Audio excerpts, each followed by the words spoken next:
মর্মান্তিক দুর্ঘটনার সাক্ষী থাকলো কদমতলা থানাধীন সরলা গ্রাম পঞ্চায়েতের মহেশপুর এলাকা। বাড়ির পাশের পুকুরে স্নান করতে গিয়ে জলে ডুবে মৃত্যু হলো এক সরকারি বিদ্যুৎ কর্মীর। এই ঘটনায় গোটা মহেশপুর এলাকায় শোকের স্তব্ধতা নেমে এসেছে। মৃত ব্যক্তির নাম বাপন নায়েক, পিতা মৃত হারাতন নায়েক। তিনি কদমতলা বিদ্যুৎ সাব ডিভিশন দপ্তরের অধীনে রানীবাড়ি কল সেন্টারের লাইনম্যান হিসেবে কর্মরত ছিলেন।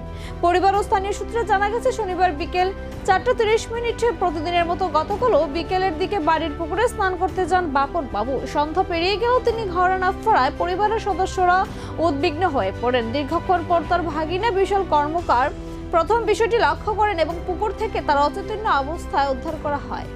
তাকে দ্রুত উদ্ধার করে কদমতলা সামাজিক স্বাস্থ্য কেন্দ্রে নিয়ে যাওয়া হলে কর্তব্যরত চিকিৎসক দীপক চাকমা তাকে মৃত বলে ঘোষণা করেন।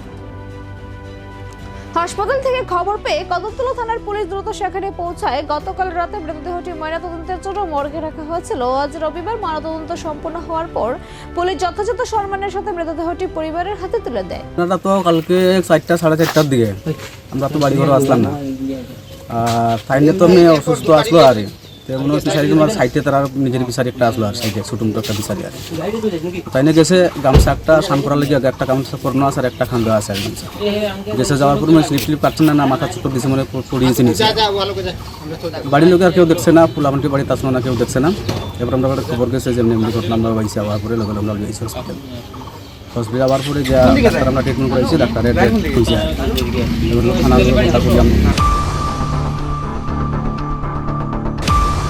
Jene regnai senana ni bagoi khuteng bakha ulaubu continue tongnai. Bai kene jene health sector